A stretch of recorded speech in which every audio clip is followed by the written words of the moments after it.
Hello, great new friends and wonderful subscribers. Welcome to my classroom.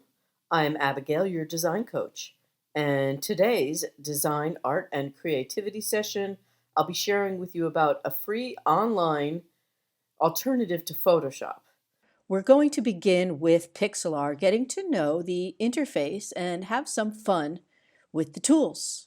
The warm-up, getting to know PIXLR, what you will learn. You're going to learn how to get PIXLR. Where is it? What is it? That's right. What is PIXLR? You're going to learn how to navigate the PIXLR interface. You'll learn the tool names and what the tools do. You're going to begin using painting tools. I'm going to explain to you what layers are, and you'll begin to use those. And we'll be experimenting with filters plus more. If you navigate to PIXLR.com, you will likely be presented with this screen. There is another intro screen to PIXLR, which looks more like this one. So in any case, when you see this screen, if you see this screen, you want to choose PIXLR E, the one on the right, and that should bring you to this, which is where you begin seeing PIXLR for the first time. Now, in this browser where I'm showing you PIXLR right now, I am not signed in with my own account. You can create an account by clicking Login and enter in your personal information. Again, PIXLR is free. There is a pro membership. So here's how you start. Become a member by signing up now. Here's the pricing. So what do you know? Here we are at the PIXLR pricing page, and as you can see, at this current moment in time, PIXLR is offering a 30-day free trial, which means that for 30 days you get no ads, which is pretty great. Let's scroll down here and see what else is going on. Looks like there is a 40% off sale, though, depending on when you see this movie-based tutorial, you may be able to get a free month, meaning of the premium subscription type. Otherwise, you can still use PIXLR for free and get most of the tools that you will need, although you will see ads. I have this, the premium membership, and to me, it's just most helpful to not have the ads. I also get some other things such as overlays and stickers, decorative texts. If you want to use this as your dedicated photo editing tool, you can get what is known as the Creative Pack, full access to all the PIXLR tools, AI tools, lots of very powerful things, exclusive video tutorials, 24/7 support. But I think that for most people, the free is probably fine if the ads don't bother you. So that is the pricing structure. You will also notice at the bottom of the screen here, there is a cookie policy that you'll need to accept before you begin using PIXLR, and I'm going to click this now. And if I begin here, and again, this is not my signed in account, but when you click here on this button that says Advanced PIXLR E, this is where you will begin to jump into the program and begin to actually use it. However, I wanted to show you what it will look like if you just get a free version of the program. It will look like this, and you will see ads. Again, that's going to be totally fine for our class. It is a good idea to create a username and password because PIXLR will remember who you are and save your projects for you as you go along. So yeah, you can see there's some ads happening there. And finally, and most importantly, I want you to know that when you have a free subscription and the ads pop up, you may need to close the ads from time to time to actually do the next thing that you want to create while you're creating it. Okay, I'm going to switch to the other browser where I'm using my own premium subscription of PIXLR to teach you from, but I wanted to show you this. So now for another moment, I'm going to jump back over into Chrome and go into PIXLR in my own premium account. As you may know, PIXLR is a photo editing tool. It's an online photo editing tool. And what you do with it is create digital images, create images for the web. It's essentially very similar to Photoshop. In fact, it reminds me of a very old version of Photoshop. It has all the things that you need to make images successfully. Please realize that I've been using PIXLR for a while to develop this class for you and also to create my own graphics.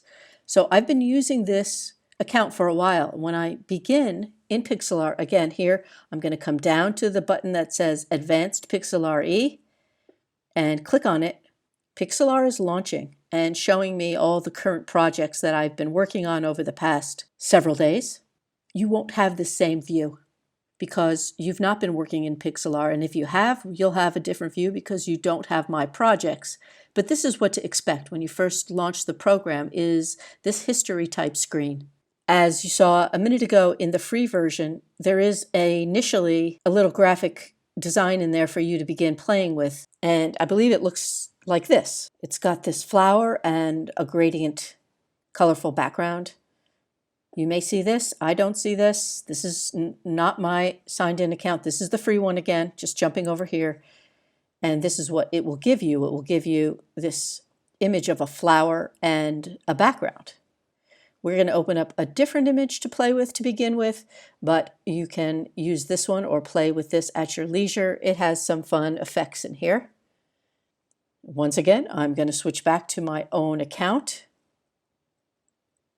And now we're back over here. So if you did open that other file from your free version, the one with the flower and the rainbow background, go ahead and close it now. Okay, once again, here we are ready to start in PIXLR. To begin, come over here to the left side of the screen and you'll see the large E and PIXLR E. You'll see History, Create New, Stock Search, Open Image, and even Load URL. For our practice session, we'll be starting from scratch. We'll click on this button here called Create New. So go ahead and do that. Click Create New. Now you see the options that PIXLR is presenting us with. These are a web size called Web Small, and it uses 800 by 600 pixels. So pixels are a measurement used in computer graphics and of course on the web.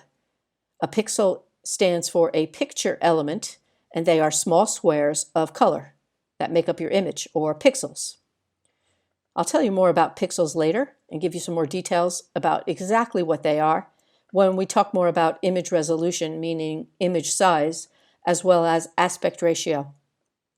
We've also got the option to choose Web 720. You can see P, meaning pixels, and that means 720 pixels high.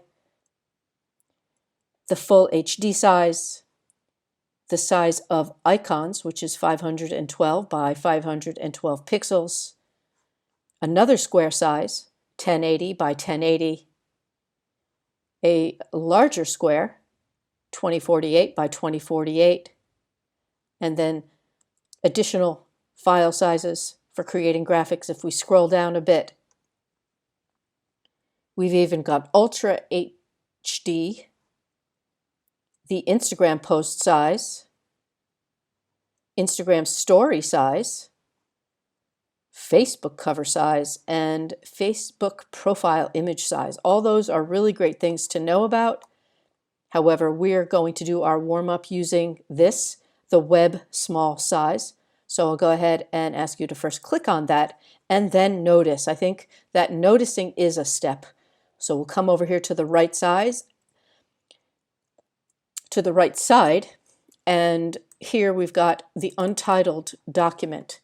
This is how you begin your file. You'll want to name all your projects.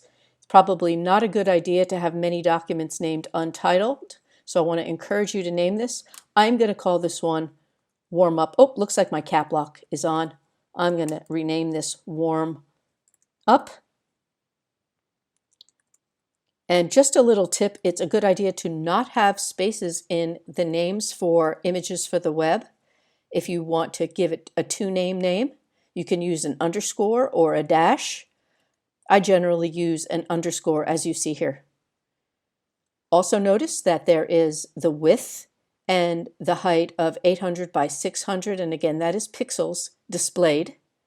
And below that, we have the background, whether we want a background or not. This is a toggle button, which means it has a left and a right, or an up and a down, or a two-choice button. If I click on this, you'll notice there are colors to choose from, and we can immediately choose a background color for our document. If this is off, our document will be showing us a gray and white checkered background, which represents transparency. We will definitely be using this later. However, for now, let's click it off.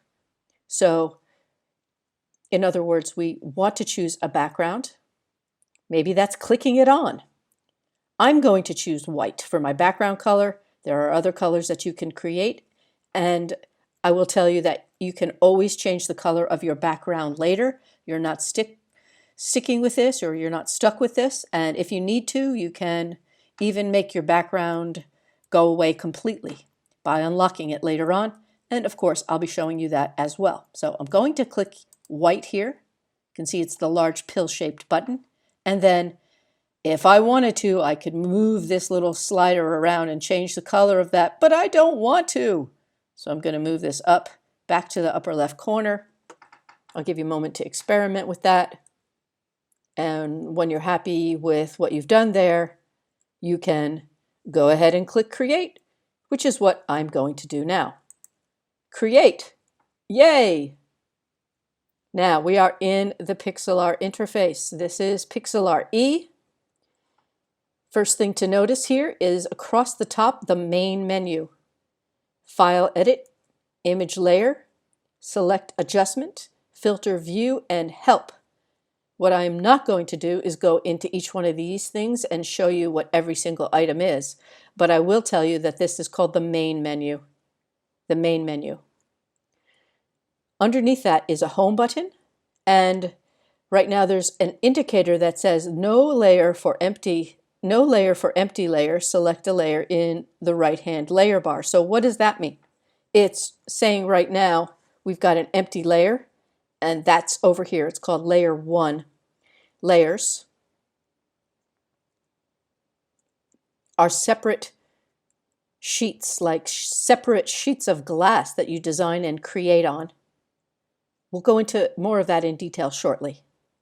While I'm on the right side of the interface, you'll notice there's a navigate area, which lets you zoom in and out. There is, as I just said, the layers where you control different parts of your image. You can think of it like a collage where you've cut out pictures and laid them on top of each other, or you can think of them as invisible sheets of glass. When you have multiple layers, you can switch the order of the layers around, which can change your design, and move the pieces on the layers around individually.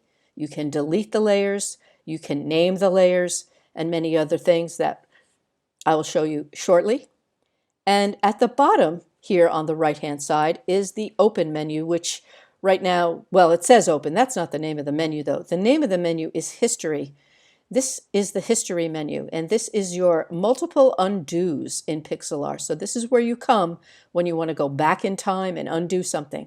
I want to give you fair warning, though, and I will be pointing this out as we work on some of these projects that we're going to be doing. You don't always get what you expect when you go back in time in history. If you are working on a complex project that involves type and multiple layers, I have to just say sometimes this doesn't work so well, so I would encourage you to save versions of your projects, which we'll be doing, to make sure that you don't have any oops moments, any frustrating, why the heck did it do that, it didn't go back, it didn't remember my last steps properly moments. Okay, over on the left side in this vertical area here are the tools. The first tool is called the Arrange tool. I will also sometimes refer to it as the Move tool or the Selection tool. It's what you use to click on things and move them around, arrange them, transform them, and it's also the tool that you use to select other parts of the interface, such as here, I'll click on these 3 dots on the right side of the screen. This will open the layer settings for this particular layer, or the first layer that PIXLR gives us when we begin a project. So I've clicked on it, and this is where I can name my layer set up a blend mode. You'll have plenty of chances to play with these later. You'll be using transparency, and we'll even look at some of these other features such as unlocking and locking, as well as merging down, merging visible layers, flattening, duplicating, and trashing layers. So I use the Arrange tool for this. I'm going to close this now. That was the Arrange tool. The next one down is the Marquee Selection tool, and this is used to select areas of your work. We're not quite ready for that one yet. This is the Lasso Select tool, and following that is the Wand Select tool. Then we have cropping, which is clicking to crop out or isolate an area of your image that you want to keep and throw away the rest. And as I failed to mention, but I'll mention now, the Marquee Select, the Lasso Select, and the Wand Select are all ways you select areas of pixels to work inside of and to protect the rest of your document. Yes, you'll be playing with this quite a bit. And then there is that crop tool. There is a cutout or a masking tool, a crazy one called Liquify. This thing is a healing brush. It fixes funny mistakes or erases things quickly. It has its pluses and its minuses. We will touch on that one. Then we have a clone stamp tool, which is really magical. It allows you to copy from one area of your canvas to another. We have blurring and sharpening, dodging and burning. This name, dodge and burn, comes from the photographic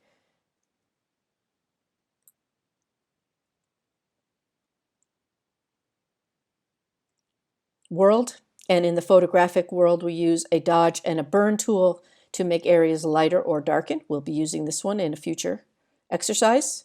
Sponge color lets you intensify or unintensify, which is also known as saturate and desaturate areas of a photo. This is the pen tool, which is kind of a funny one. It's like a freehand drawing tool. I don't find I use this a whole lot, but some people love it, and we'll look at it briefly today in this exercise of warming up. Then there is the draw tool. I use this one quite a bit, and you will use it as well.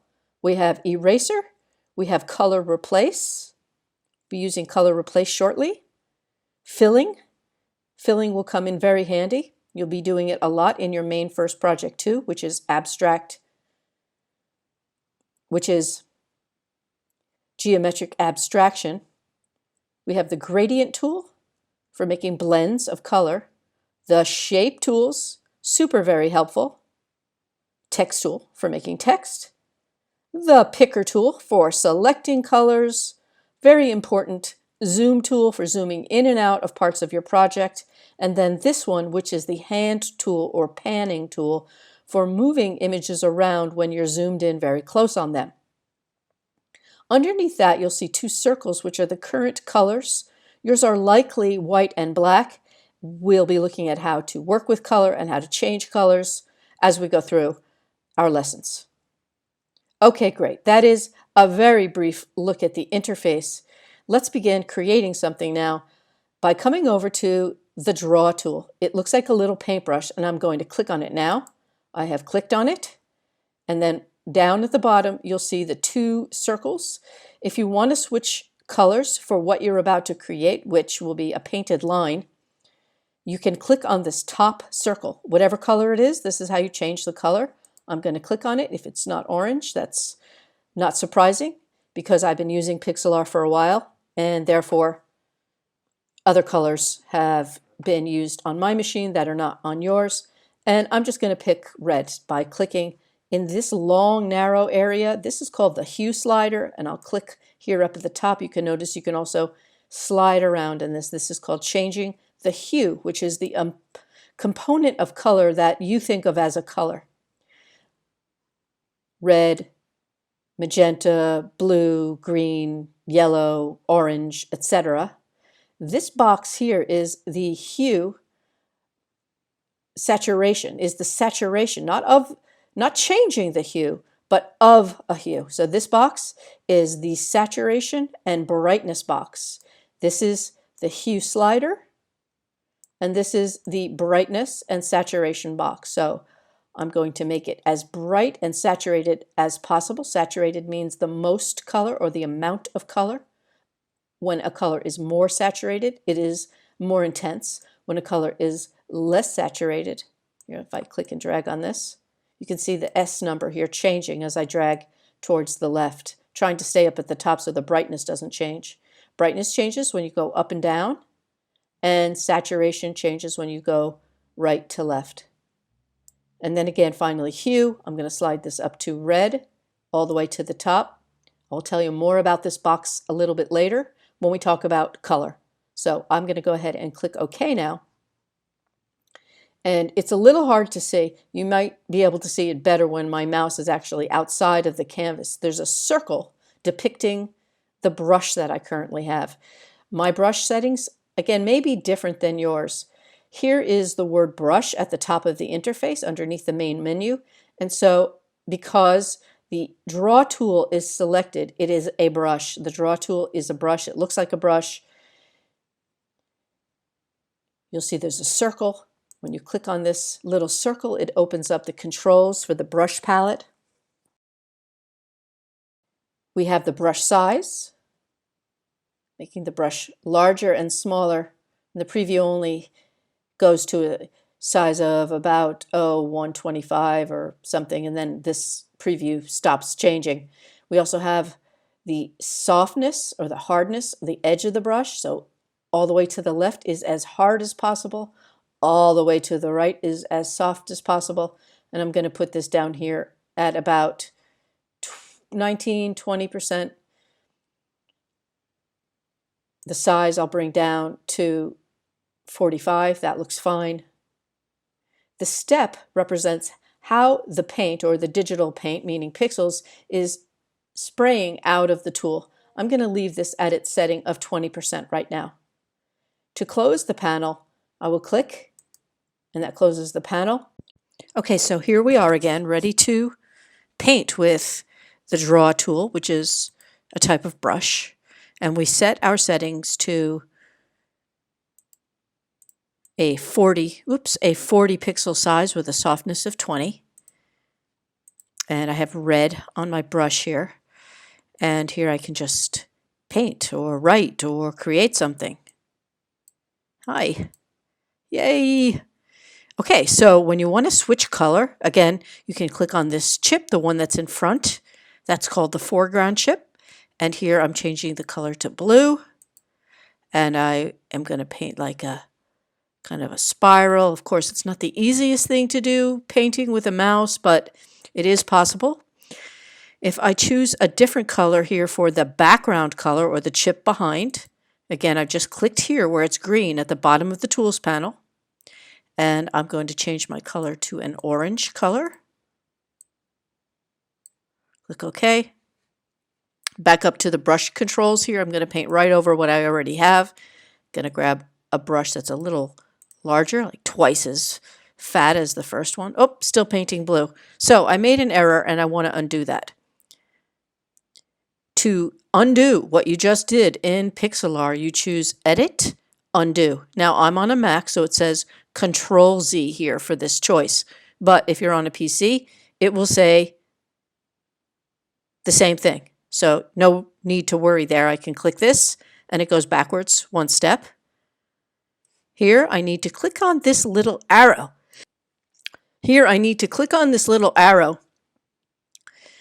And now I can paint with the orange color. Looks a little crazy. But yes, this is free form painting on a brand new document.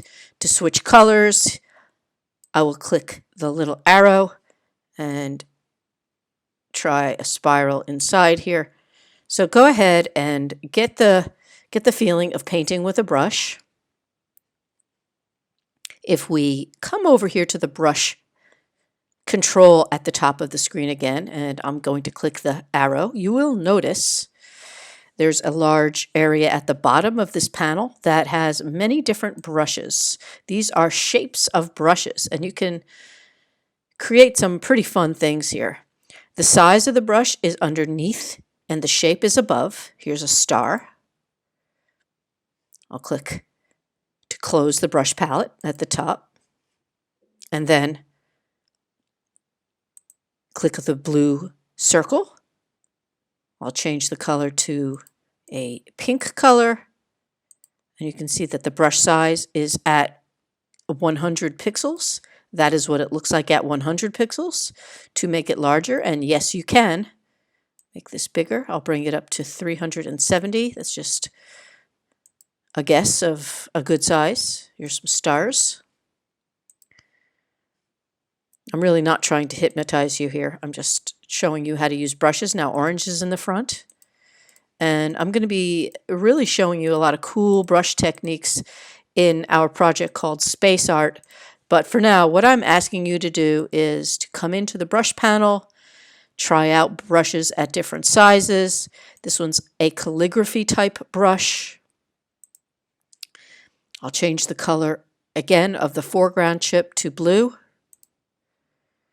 And paint in calligraphy style.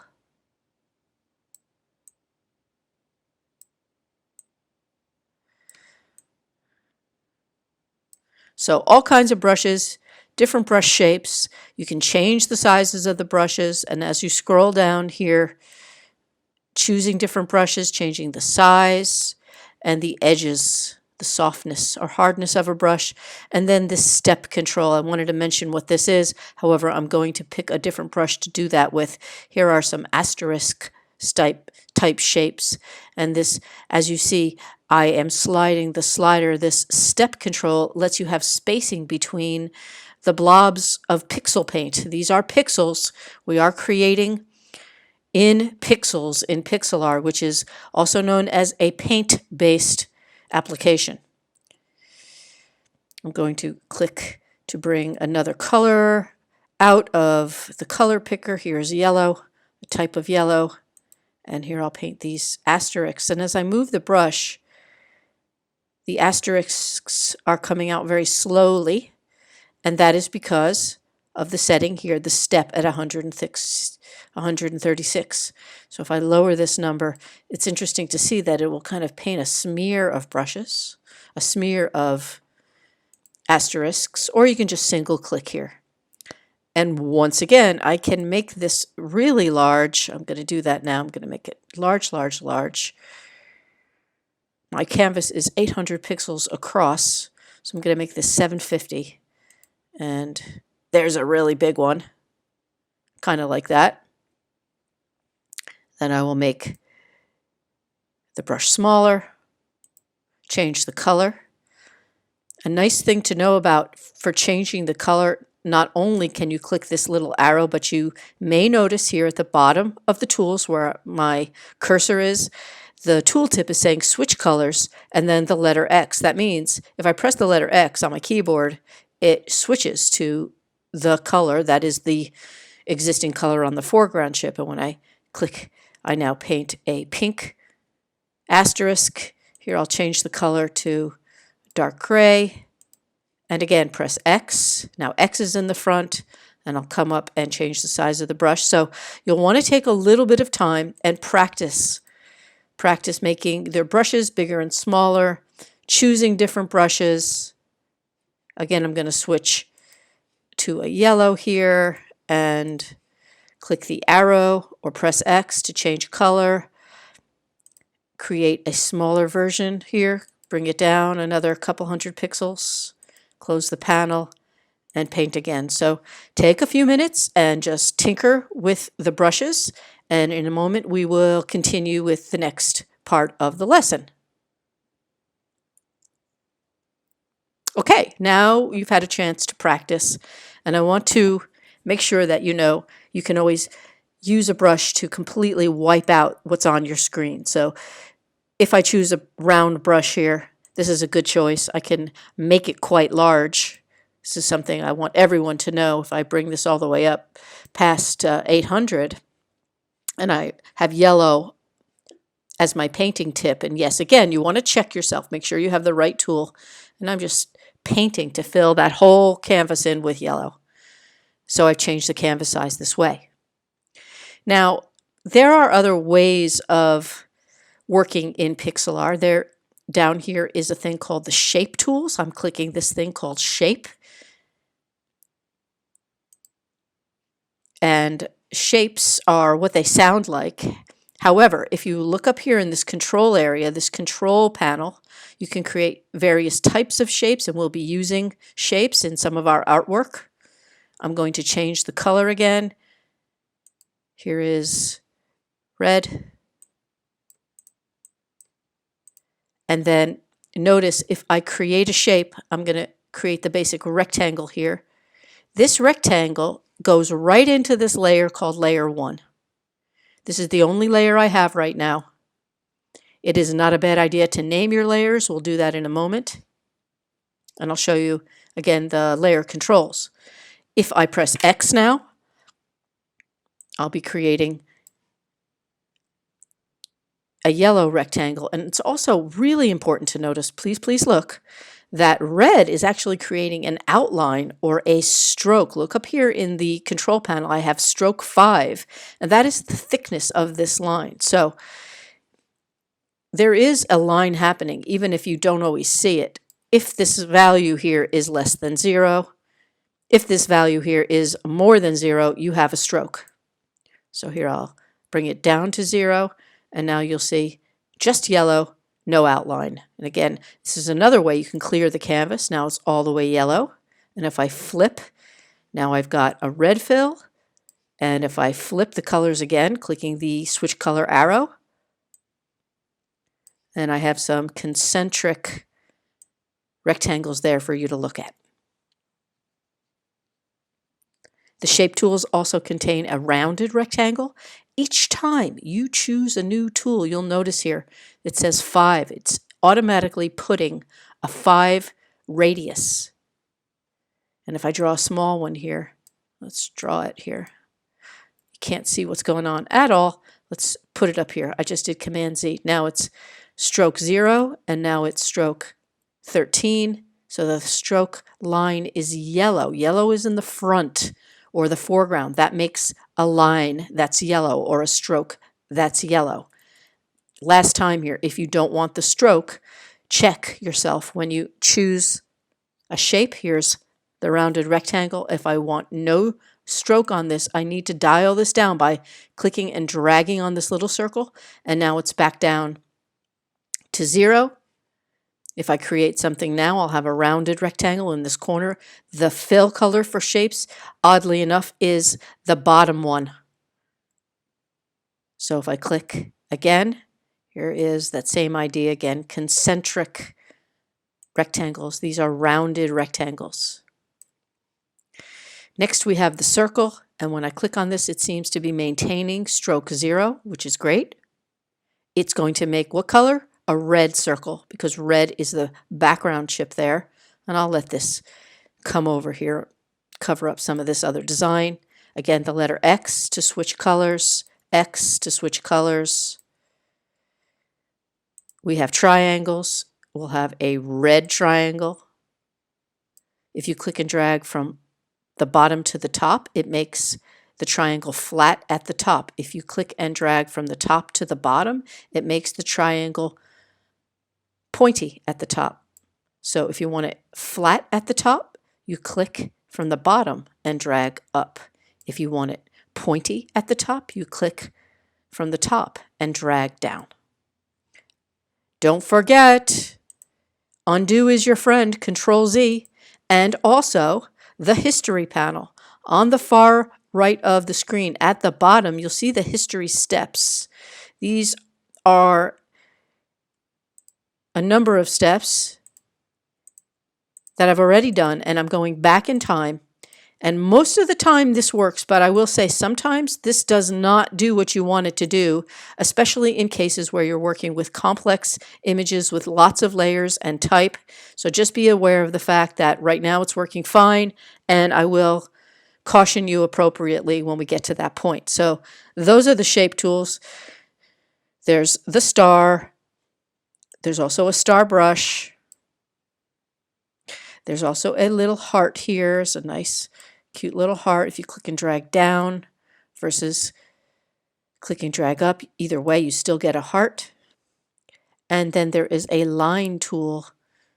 Here's the line tool, which is trying to draw a yellow line here. So it's picking yellow for the top and we can't see it. So here, I want red to be the color. So because it's a line and not actually a shape, it's using the top.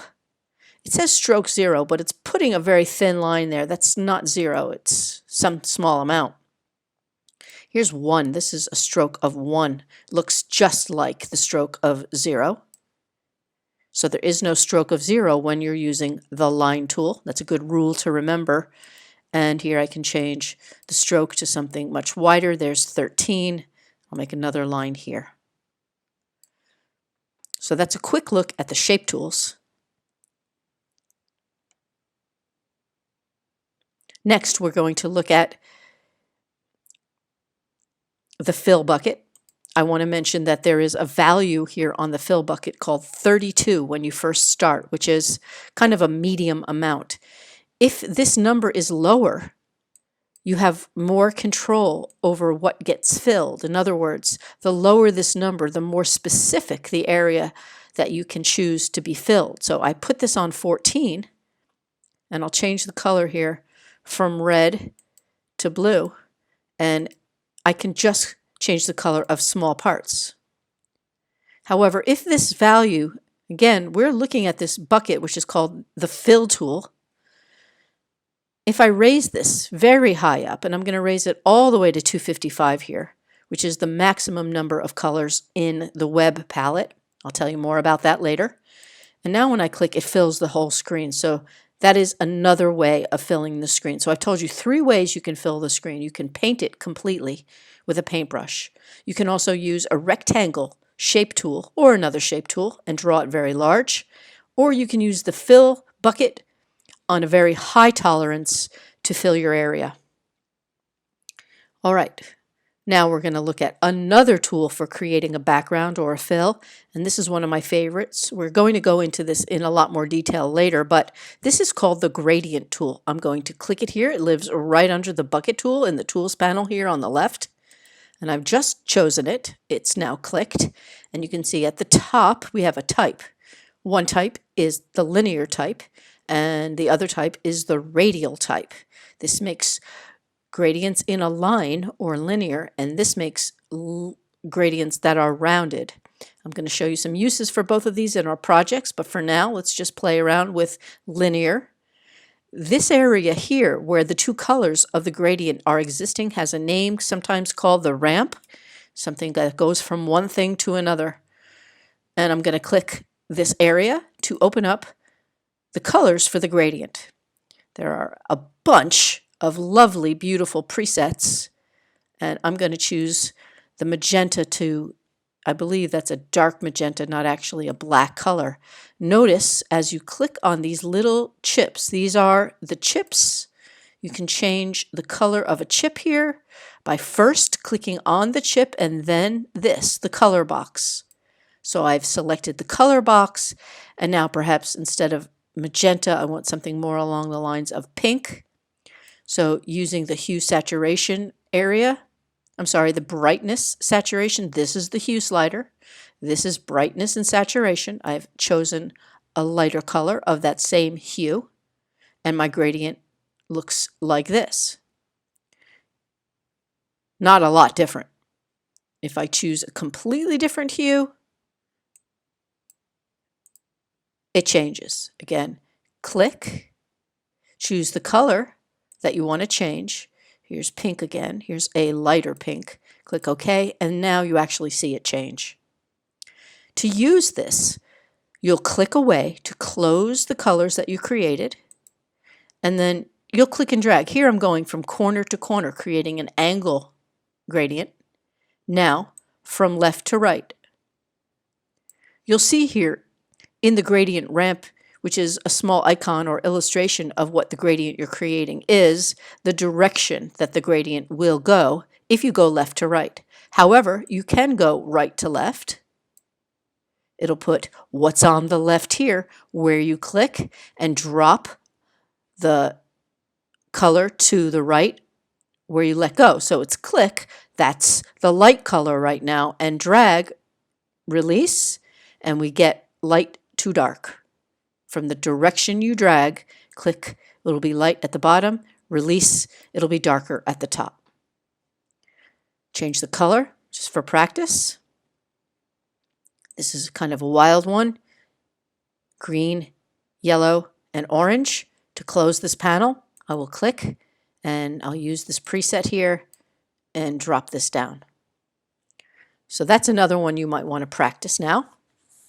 And then we'll switch in a moment to checking out what the radial gradient does. Okay, so now it's time to go over to the radial gradient tool. I'm choosing it. Boom. Still, remember, you're in the gradients. This is radial, so it's the gradient tool with radial setting, and then click the ramp. I'm going to choose this purple to magenta color. Also check this out. If you click underneath the ramp, I just clicked right here underneath this ramp, you can add a color. You don't see the color until you click OK. There's the color I added. And now I'll close the gradient ramp. And I'm using radial. So radial does a round gradient. I'm going from corner this time, upper left to lower right. And you can go from side to side, or even from middle to corner. A radial gradient is a round gradient. Depending how long you click your gradient handle, this is click and drag a short amount. This is click and drag an even shorter amount. This is click and drag a bigger amount. This is click in the center and drag to the corner. So depending on the length that you drag your gradient handle or your gradient placer, the gradient will look different. Great stuff. Again, you may want to practice that one. I'll give you a moment here to pause. Okay, we're back again. I want to show you one more thing before we move on from gradients. I'm going to choose the linear gradient tool again. And then choose a completely different gradient, something wild and unexpected that you don't expect me to choose here, this blue with orange gradient. Notice that there's an opacity setting here, and you also might notice that there's an opacity setting. I'm going to close this panel. Here it says 100%, and I'll bring this down to 30. Great. Now my gradient is using a 30% instead of 100%, so we're not going to expect it to be completely covering this. However, I'm going to just take a guess here and click somewhere from the bottom to the upper right here, and you can see it's kind of faded out, and you can see part of the other gradient underneath, which makes a very beautiful effect. I'm going to undo that. Edit, undo, and change this again a little bit more to make it even less opaque and more transparent, and try something similar. So I'm getting kind of a beautiful lighting effect. Try it again. And the more times you lay the gradient on, it's going to get more and more solid. But it's a way that you can create some pretty awesome effects in PIXLR. Some beams of light and things like that. All right, I'll go back to radial one last time. You know I can't quit here. Choose the rainbow gradient. And now notice it's still on 15%. I'll bring it up. That didn't make a lot of effect. So edit undo is your friend. The opacity controller will also be interesting in this case. And there is a beautiful, interesting, unique looking background for a composition. You will also see there is a item up here called blend, and blend refers to modes or ways that colors can mix together. I am going to tell you about this one, but not right now. We'll focus on that one a little bit later in an upcoming project or two. For now, that's that with gradients. Okay, so now we're going to move on to a few other tools. This was a fun one. We got a feeling for paintbrushes, shapes, gradients, the bucket tool, what tolerance means.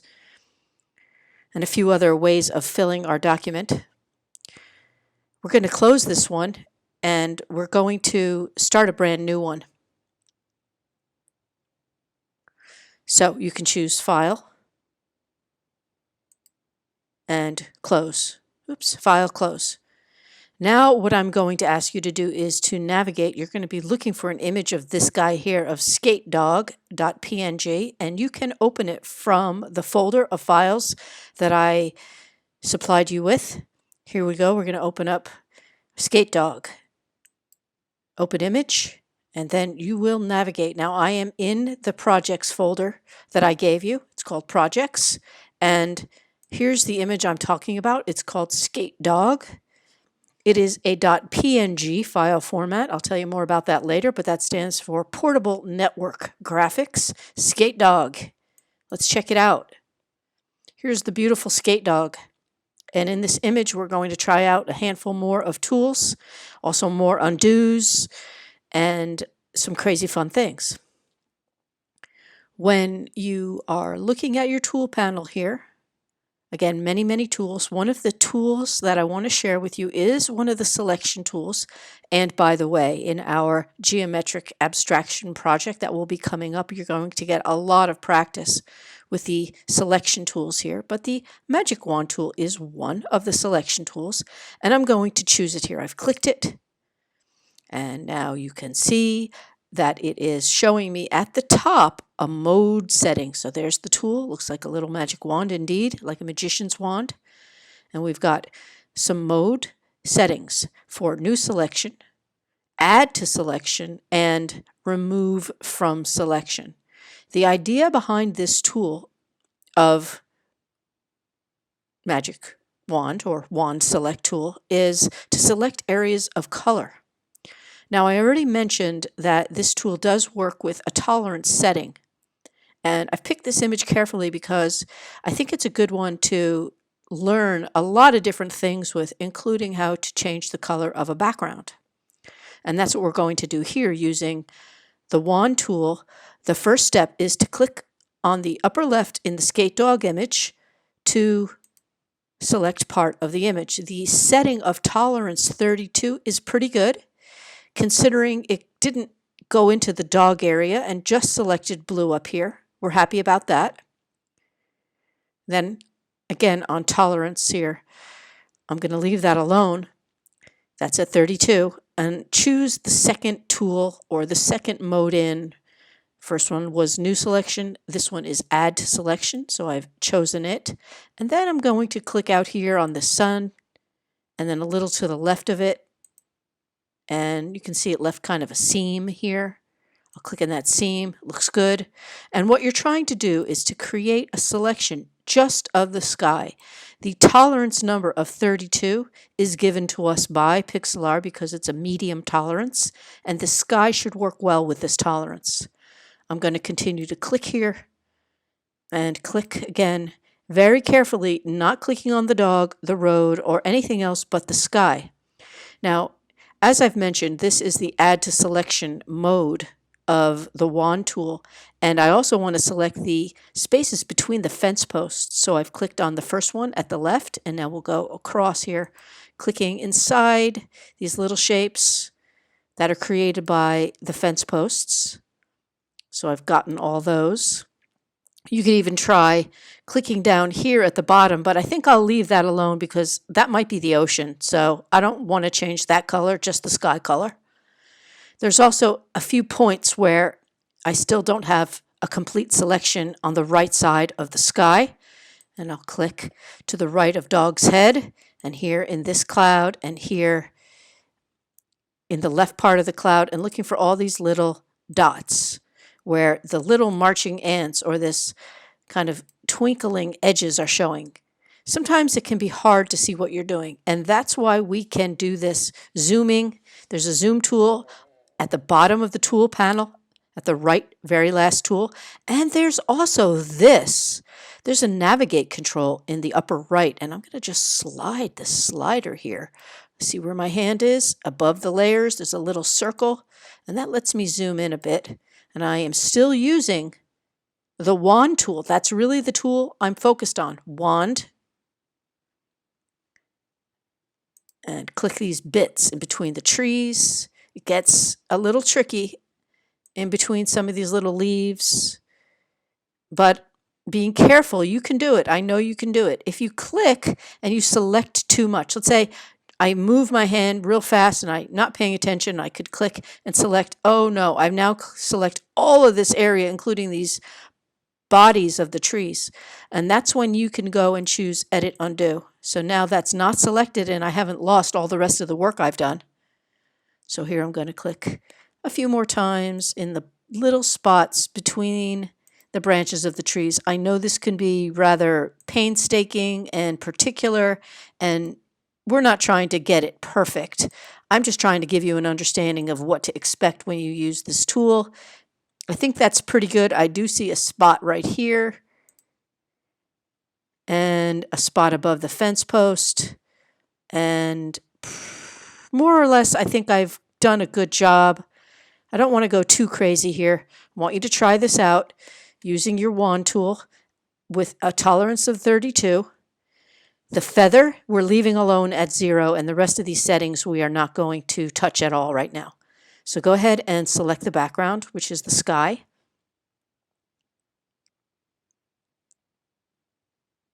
And then we're going to learn a few more crazy things that we can do. So here's a crazy thing.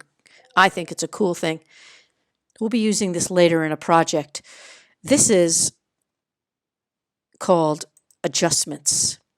At the main menu at the top, there's a choice called Adjustment. And one of my favorite ones to play with is the one called Hue and Saturation, right here. So it's the fourth one down, Hue Saturation. I'm going to choose it. There, I've chosen it. At the left side of the panel of the words Hue and Saturation, I'm going to move the panel over, and then using the slider, I'm changing the color of the sky. So now I have a magenta sky or a green sky. Maybe you want to do something wild. That's pretty neat. Kind of have a pink sky, and I still have a blue ocean. And if you move the panel, you can see if you missed any major selection areas. So in between all of these little palm trees, I might want to go back and select those. So I'll click Cancel, and making sure you still have the wand selected. This time, if you switch to the zoom tool itself, it also has modes, and this is the plus mode or the zoom in mode. Plus means zoom in. I'm going to click several times to zoom in on these palm trees and get very close. So I don't want to select this negative space here next to the dog body, but I do think that some of these blue areas could be selected. Now that I've zoomed in, I can see what I'm doing better. There's also a way of moving what you see within the view, and that is called the pan action or hand action. So I'm going to press the space bar here, and that brings up this little hand. The space bar will do that on both Mac and PC. And then when I click and drag with this hand tool, I can see more of the palm tree area. And I'm moving that over to about there. Okay, so that's pressing the space bar. Next, we'll go back to the wand tool and make sure that it is on the Add to Selection. Looking for these little spots in between the tree leaves. We'll click a few more of these.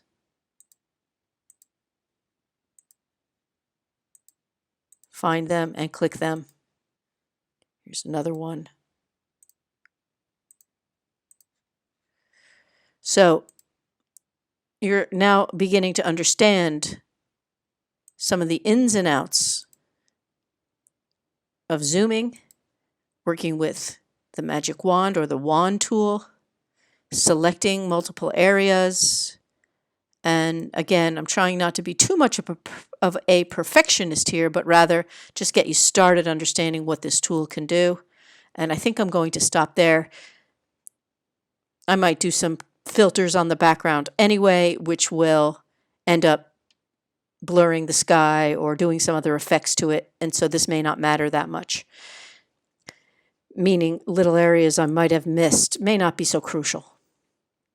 Okay, I'm done clicking and zooming. There's another one. Okay, I'm really done now. And here I'm going to use the navigate this time to zoom out. So I am using this navigate panel on the upper right. So I've not used the zoom tool. So there's more than one way to zoom. And honestly, there's at least 2 ways to do everything in PIXLR. I won't show you every single way to do every single thing. My goal is to give you a strong foundation and not to overdo every single option. Okay, I like it. It's better. I want to see now what will happen if I choose Adjustment again from the main menu at the top, and then Hue Saturation. And here I am sliding the Hue Slider. See if some of the spaces over here on the right look better. Oh, look, there's still a couple more there. If you want to, last time, cancel. You know where they are. So wand is still selected. There's one here. And, oh, there's another one somewhere. Let's try Adjustment, Hue Saturation again. And there's one in there that I might want to change. I think it's fine for this experimental phase of our work. And now we have a pink sky. If you don't want your sky pink, you can make it blue again. You could make it green. I'm going to go with a kind of a turquoise color, something still in the blue range, but rather unusual. Now, right below is the saturation. Now, if you go all the way to the left, you'll have no color or no saturation in the color. And if you go all the way to the right, you'll have extremely bright cyan sky, a little bit more to the green than the blue. And then the lightness slider lets you go at it, make a darker sky, gives more contrast to the dog, and to the right makes it very bright to white. So maybe I'll just make it ever so slightly darker. And I'm satisfied with that, so I will click Apply. And if you're happy with it, here I'm going to zoom out a little bit with the navigator on the upper right. And then you would choose this. You would choose Select, Deselect. And that's the first step of changing our image. Done. Looking good.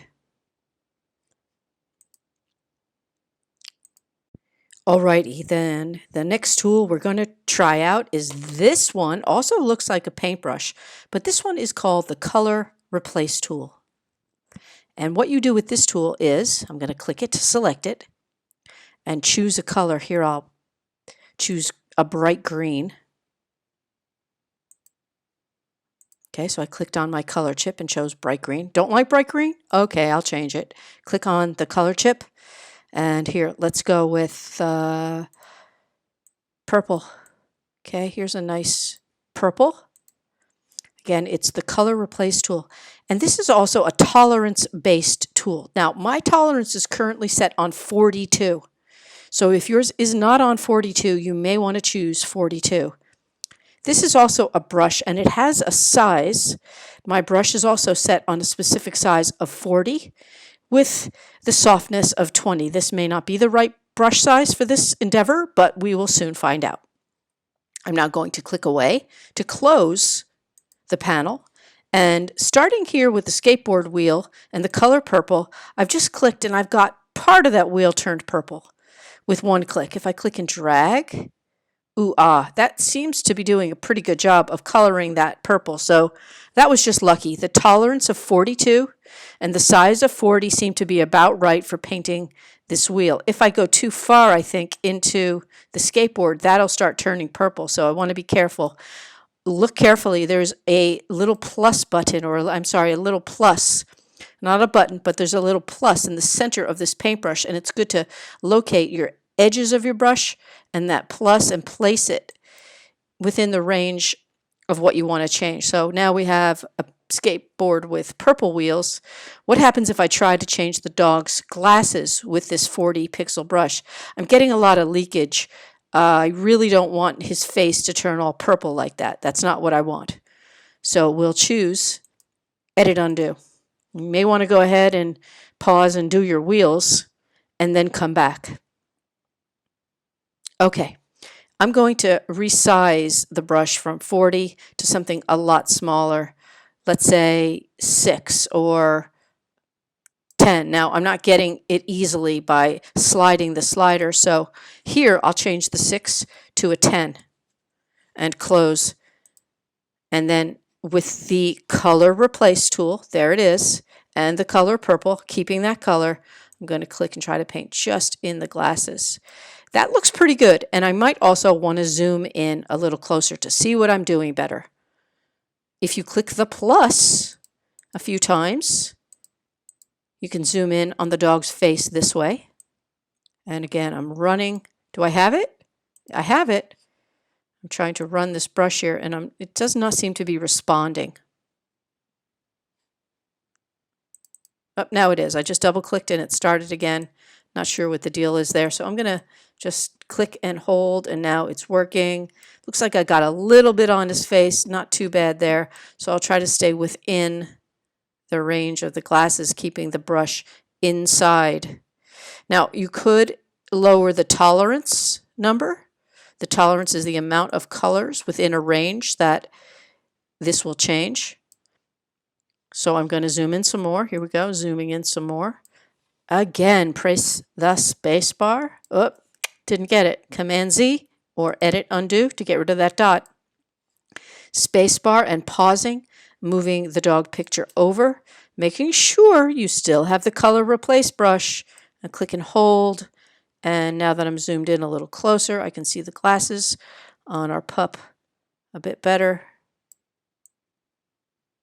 It's kind of looking a little smudgy here.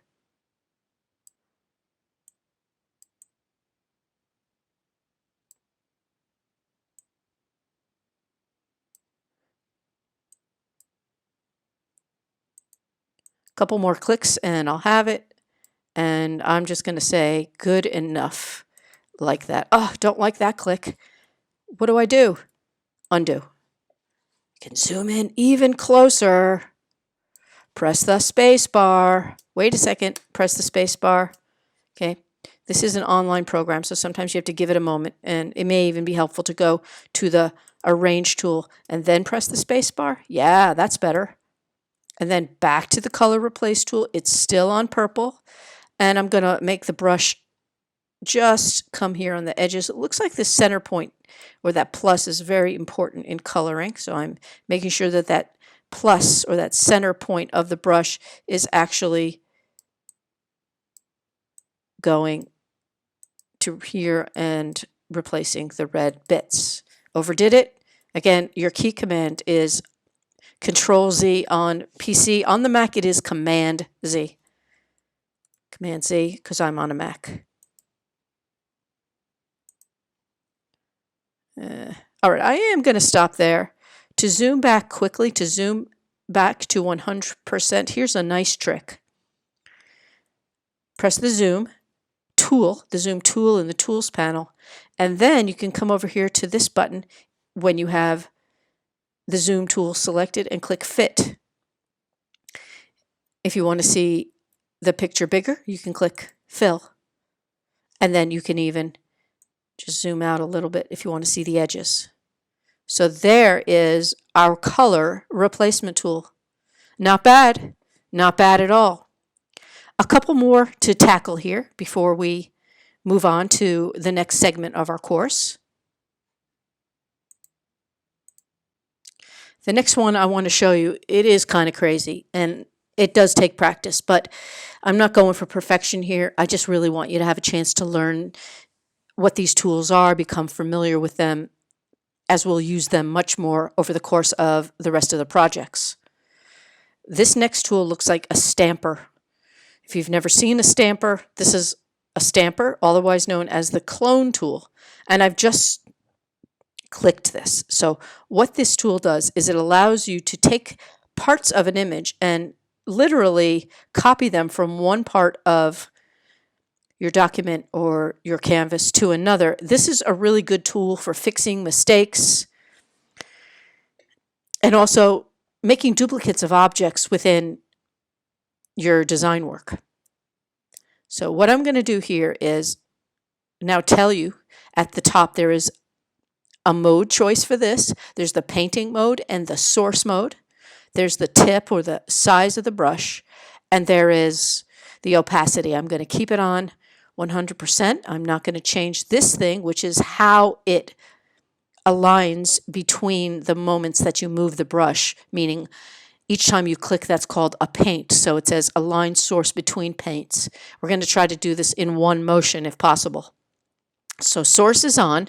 However, I am going to increase the size of the brush and make it a lot bigger. Now it's at 524 pixels, leaving the softness and the steps the same. With the source button clicked on, I'm going to click here on the tip of the dog's ear. And then I'm going to move straight across, and you can see that the interface has already changed itself from source to paint. I didn't have to choose this. So again, it's source, and as soon as you click a source, it's a single click. I just clicked it. Now it's on paint, and I'm going to come over to the right side here, and I'm going to start clicking and dragging now, and it looks like I have 2 dogs. Well, sort of. 2 dogs, but some other stuff I don't want, which is telling me that the brush is too big. So before I go any further, I will choose Edit Undo and make the brush, let's say, about 255 pixels, or this says 188, 194. I'll try that. Again, source, click where you want to pick the source. And then I'm going to come over here right after dog on the left and make a dog on the right. And you can see it's painting a lot more than just the dog on the right. It's painting the background too. So that might be okay in some instances. It's a fun tool, definitely one that takes a bit of practice. I'm going to go one last time on this, and then we'll move on to some other tools. So it's going to be Edit Undo. And I'll make the brush a lot smaller this time, back to my general size of, let's say, 50, 48, 50. 48 is fine. And source, and click, or actually I'm going to be inside the ear this time. Source and click, I hope that works. And then here I'll click. And now I'm getting some of the background, and I'm looking on the left side as I paint. I'm trying to just paint inside on the left side where I see the circle. I'm just trying to paint just the dog. All right, this is a practice run. If it's not perfect, that's okay. You're just learning new skills. And here I'll come around and try to, oh, my hand slipped. It's all right, just learning. And paint this dog. Dog 2. This is like a ghost dog. Oh no, let's get the rest of the body. All right, so as I mentioned, this is great for fixing problems. Right now, we are currently working on a single layer.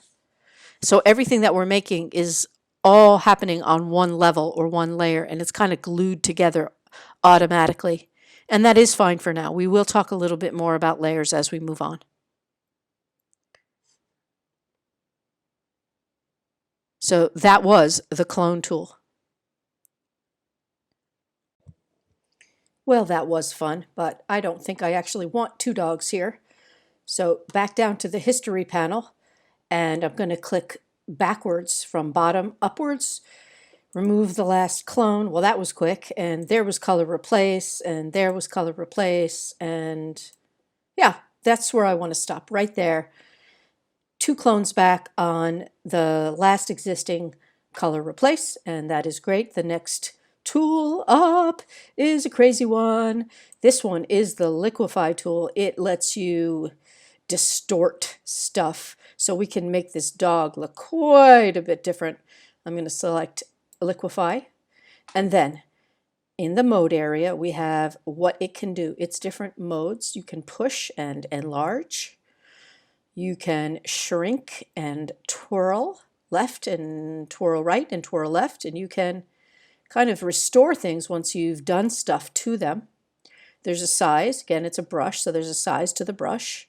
There's a strength, meaning how strong the distortion is, and there's a density, which refers more to not how opaque, or I'm sorry, not how strong the actual movement that you make is, but how intense it is. There's also a thing called high quality preview, which is off, and that can really suck up your bandwidth. So I am going to opt for that one off because I'm recording and online, etc. But you might want to try clicking this setting for high quality preview here up in the middle and see what that does for you. All right, the first thing I want to do is I want to push the ears. So I'm going to push this ear, and I just made it longer. Again, on the left ear, clicking and dragging. And now I have some bat ears on my dog. Let's make the other ear match a little bit. Get some crazy bat ears. I don't know if those are really what bat ears look like, but in my mind, that's what they look like. So I've enlarged using push, and now I'm going to enlarge using enlarge. What happens if I click on my guy's nose? Oh my gosh, he's becoming so funny with his big giant nose. What happens if I make some giant skateboard wheels? They're like bubbly wheels now. It's kind of intense. Click and hold, and you can even click and drag a little, and it'll sort of warp outwards from where you drag. And this is all using a brush size of 50, and again, strength of 50. If I increase the density from 50 to around 75 here, and I'll click again on this ear, you can see it's really intense when it smushes and liquefies. So our dog is becoming quite comical here. I want some really funny wheels. Let's make the wheels bigger again. That doesn't even look like a wheel anymore, so I'm going to go back and leave that one alone. Back meaning using the history panel to go up a step. I'm wondering if I use this enlarge and I increase the brush size. I brought the density up to 75. I'm not, oops, don't want the high quality preview on. I don't want that to be as dense. I'm going to bring it back to 55, a little more than it was before. And I'm going to increase the size of the brush and see what I can do about making the whole head larger. So now the brush size 180 is just fitting around the head, and one click gave me this kooky looking dog. So that is a big difference from the original image. The glasses look great, like they're wrapping around his head. Going to go back here to push again, and let's see if I can make the skateboard and his feet kind of come out a lot longer. You can see it's distorting the ground as well as I pull along here. Do it again, move this wheel. All right, so you can do some serious damage with this tool. Enlarge, shrink. What could I shrink? I'm going to shrink this car over here. It's now not so much of a van anymore, and I have a bump in the sidewalk. I want to do that here and here. Kind of minimizing and squishing the background. What about the trees? Maybe I'll squish them back a little. Okay, this one, the next one is twirl right, so it'll spin things towards the right, and I'll go with the ear again. So it'll eventually make this ear curl around. And I'll try the other side here. Swirl left and swirl, swirl, swirl, not twirl, swirl, and then restore. So if there's something on here I want to fix, let's say the sidewalk here in the front, I brought that back a little.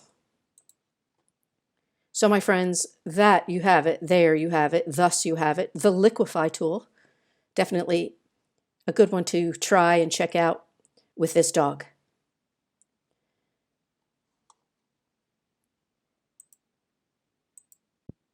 Our very next tool after the Liquify tool is going to be the Heal tool. It's a Band-Aid. I've clicked on it now, and you can see that there's a thing called Patch and a thing called Infill. If I choose Patch and come over here to this white part of the swirl where when I was swirling the ear, I got a little twirled cloud. If I click and drag on that, it cleans it up. It looks around to the left and to the right of the pixels there and tries to average them out and fix mistakes. That's why it's the healing brush. The infill brush works a little bit differently.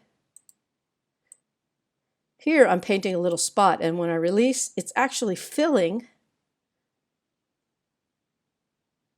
and trying to use the colors that are around here, not to paint anything out, but rather to change the way the existing content looks. Infill, again, I'm going to paint.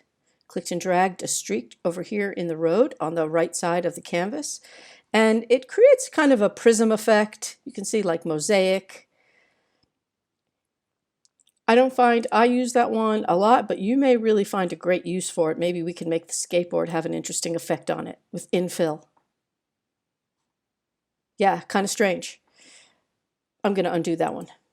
History tool, the history tool right there. All right. Following that, we have this guy here, which is the sponge color tool. And what this does is it allows you to intensify or de-intensify the color. So you have increase and decrease. So here, if I want to increase color, I'll select increase. And what can I increase the color of? Well, you might be surprised to see if I rub this on the road here, nothing's happening. All right, so you're not surprised to see that. Increase. If I increase the vibrance, nothing happens. If I increase the saturation, if there is any color in this that I don't normally see with my eye, it'll intensify that color. And it is doing that. It's bringing some warm tones from the grass over here in here into the pavement.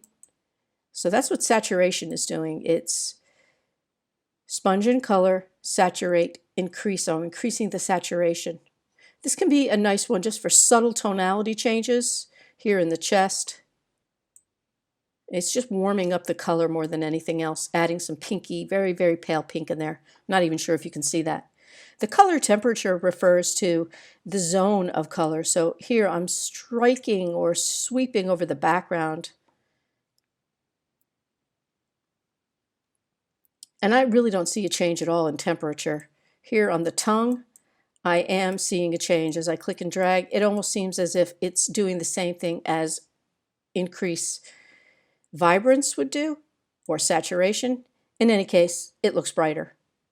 And then we also have decrease settings. Here, if I run decrease on the spot on the sky, I think I'll get a less bright version of the sky. You can see it's taken out some of the color. If I take out some of the vibrance instead of saturation, again, saturation is the amount of color.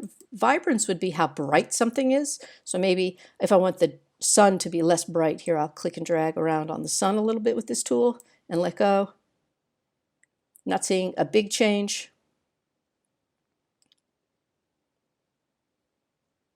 How about doing that same thing a little bit lower? I'll increase the strength up to 100 and see if I paint on the sun, and I actually do see something happening. It is subtle, but I'm getting almost more detail in these lighter areas here and making those sunbeams look more pronounced. So I might even try to accentuate that or exaggerate that by clicking and dragging some streaks. I don't know, it's kind of amazing to see all the things this can do and the kind of art you can make with this. Okay, I'm going to stop there. Getting kind of crazy. So that is sponge in color. This next one is burn and dodge. What this does is it is a tool for darkening or lightening and darkening areas, whether you want those shadows to be darker or you want those highlights to be lighter or darker. You choose. Here's highlights, and I want highlights to be darker. So here I'll click darken, highlights, and I'll work on the sun some more here. So, oh, this might be bad.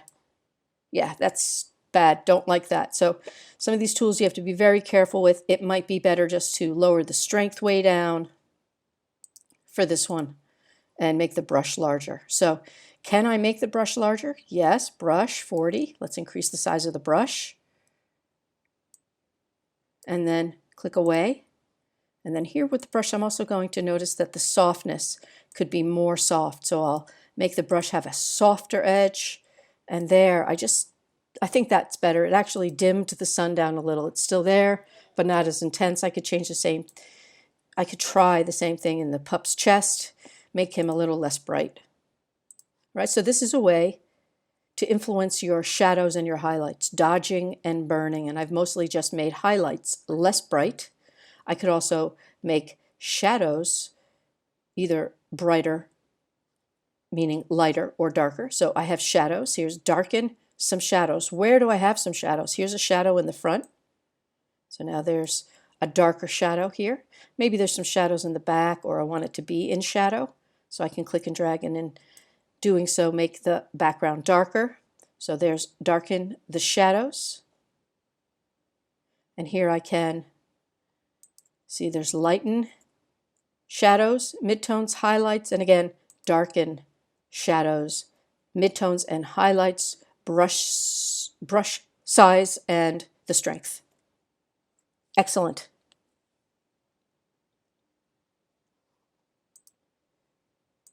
All right, next tool after this one, dodge and burn, is going to be the eraser tool. Now, the eraser tool is going to do what you think it's going to do, which is erase. So if I click and drag, I am erasing and making a white hole in my artwork, which is not what I want to do right now.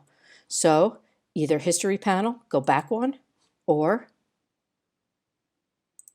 what are you doing? Or here, edit, undo once, edit, undo again, edit, undo. That is erasing. Erasing comes in more handy when you are working with layers and you want to clean up a little bit of something, but not a tool that you want to use right now. Haha. There are a few more tools that we should look at. Again, here's the eyedropper tool. This one's about color. Eyedropper. This one allows you to click on parts of your artwork, and you'll notice there is the color that I just chose. And not only that, if you look up to the top, you can see some suggestions for colors that are being presented to you. If you click on the alter, you can choose one of these other colors. Pretty neat. If you click on main and you click and choose another spot and click, you can see up here the readout is changing. And what it's showing you, in fact, is some information regarding color. These are shades of the color that you chose. This is a triad or triadic palette, 3 places that are equidistantly apart from each other in the palette. This is 5 places, or tetra, or I'm not good at pronouncing that, tetradic. I think I got it. Tetradic. Analogous are colors next to each other, and complement are colors that are opposite. So this is a way of understanding color. We'll talk more about this feature later. All right, we hit zoom, we did shapes, bucket, we did gradient, we did color replace, eraser, the pen, we did the draw tool, sponge, dodge and burn, cloning. We even healed. We did not do the cutout mask or clone. We did not do Lasso Select, or really Marquee Select yet. However, these tools are going to be covered very extensively in the geometric abstraction tutorial. So I'm not going to go over those really now. You can watch the video about geometric abstraction, and that will teach you a lot. That is Project 1.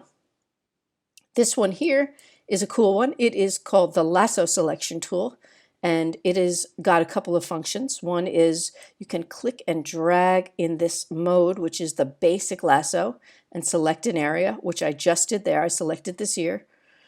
So it's the free lasso, and it's in the regular mode, which means it's just selecting that part.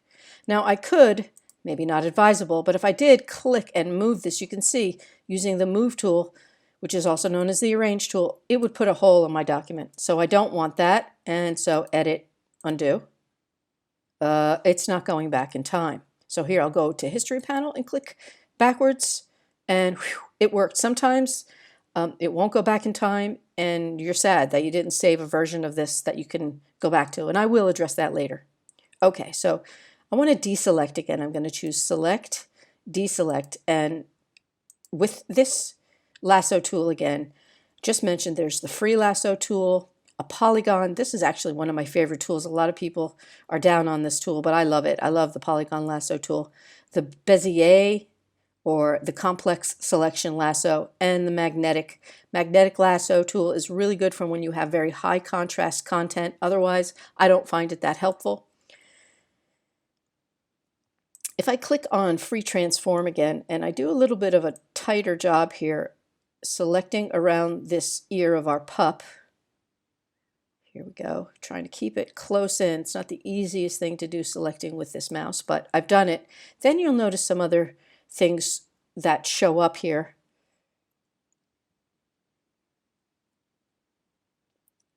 Then you'll notice I've done a better job here, but some other things show up. If I click on the Move tool here, or the Arrange tool, I can do this. I can transform and distort this selection. So if I click on Distort, which I just did, it's still selected, and it does distort, but it still puts a hole.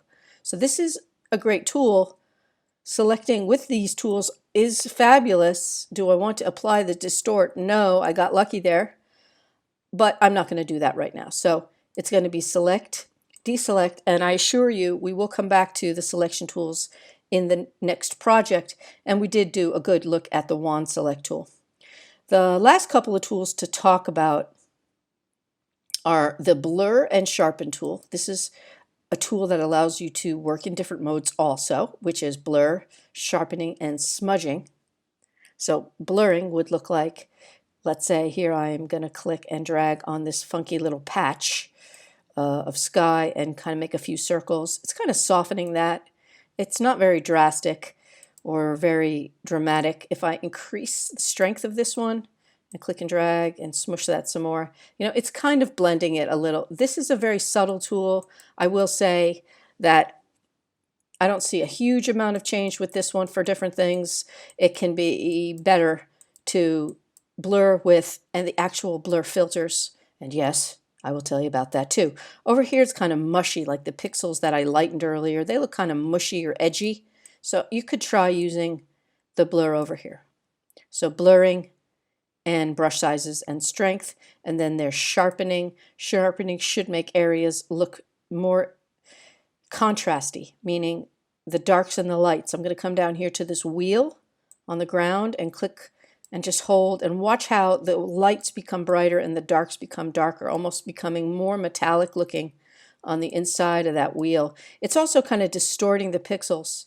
I don't know how well you can see that, so I'm going to go to the zoom tool so you can see it better. Go to plus, and then I'm going to click right on this wheel. Click, click, click, click, click, click, click, click, click, and space bar for the hand tool. And you can notice how these pixels became very, quote, sharp or distorted. The detail did increase, so to speak. That might be an effect you want. It's just not an effect I want. So over at the right in the history panel here, I'm going to click down into the detail steps. So this is without it completely. Here's building up that detail again, or that sharpen. And as I click through the steps here, little by little, you can see at one point it just becomes bad looking. I did click many, many times here. So idea being you can control your effects by going backwards and forwards, as well as with the tools themselves. All right, since I'm on the zoom tool, I will go to the fill choice and then back to the fit choice.